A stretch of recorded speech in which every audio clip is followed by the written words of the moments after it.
fights in the streets, Silent Vendetta! fear in the eyes. The sun had barely risen over Kitwe Town Center, casting a golden hue over the bustling Chisokone market, when Moses Kaputula arrived at his stall.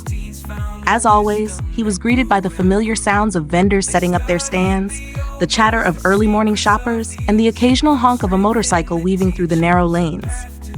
Today, however, an unsettling tension lingered in the air, gnawing at Moses's gut. Over the past few weeks, whispers had spread through the market about a group of corrupt government officials demanding bribes from vendors in exchange for the right to keep their stalls. These extortionists operated under the guise of local government inspectors, and their demands were crippling small businesses. The once vibrant market was now fraught with fear and uncertainty. Moses, known for his quick wit and fierce temper, had no intention of succumbing to their threats. His stall, stocked with shoes, clothes, and assorted items, was his livelihood. More importantly, it was a symbol of his independence and entrepreneurial spirit. Surrendering to corruption was not an option. As he arranged his goods, Moses noticed a group of officials approaching, their uniforms crisp but their expressions menacing. Leading them was a man named Banda, notorious for his ruthless tactics. Banda stopped at each stall, issuing thinly veiled threats and collecting envelopes of cash. Banda. "Good morning, Mr. Kaputula," Banda sneered. "I trust you've heard the new regulations. A small contribution to ensure your stall remains operational." Moses looked Banda squarely in the eye. "I pay my taxes. I follow the rules. I'm not giving you a single kwacha." Banda's smile vanished. "Defiance isn't wise, Moses. Think of your family, your business." Before Moses could respond, a fellow vendor, an elderly woman named Mbuya, intervened. "Mose, don't make trouble," she whispered urgently. "They'll shut you down." Moses nodded, but remained defiant. "I won't pay for what's already mine." Banda. Banda's eyes narrowed. "Very well, consider this a warning." As the officials moved on, Moses felt a surge of anger and determination. He knew that confronting Banda directly would be futile. Instead, he needed to gather evidence and allies.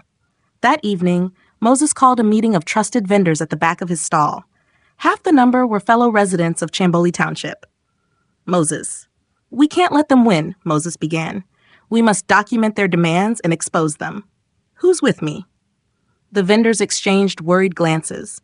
The risks were high, but Moses's resolve was infectious. Gradually, hands rose in agreement. Mbuya, though fearful, was among the first. "We've lived through worse," she said. "We can face this too." Over the next few days, Moses and his allies discreetly collected evidence. They recorded conversations, took photographs, and noted dates and amounts demanded. Moses's dual role as a trader and moneylender provided him with a network of contacts, making it easier to gather information without arousing suspicion. One evening, as Moses reviewed the gathered evidence, his thoughts were interrupted by a very familiar voice. It was his father, Moses Kaputula. "Mumbi, I came to town to check for a pair of shoes for your nephew Mubanga." "You should have let his father come instead of you," said Moses. "You are no longer a young man to be moving across town." "I heard what you're doing here at the market," Mumbi said, his voice a mix of pride and concern. "Be careful, son. These men are dangerous." Moses nodded. "I know, Dad, but someone has to stand up to them." With a growing dossier of evidence, Moses approached a local journalist named Thandiwe, known for her fearless reporting. She agreed to help, recognizing the story's potential to expose corruption and bring about change. Together, they planned a sting operation. Moses would confront Banda once more, this time with Thandiwe and her team covertly recording the encounter. The plan was risky, but the potential rewards were worth it. The following day, Moses went about his business as usual, his heart pounding with anticipation. When Banda and his cronies arrived, Moses was ready. "Moses, I have your money," he said, holding an envelope. Banda's eyes gleamed with greed as he reached for the envelope. "See? That wasn't so hard, was it?" Moses didn't let go. "On one condition, leave us alone." Banda laughed. "You're in no position to make demands." Moses tightened his grip on the envelope. "We'll see about that."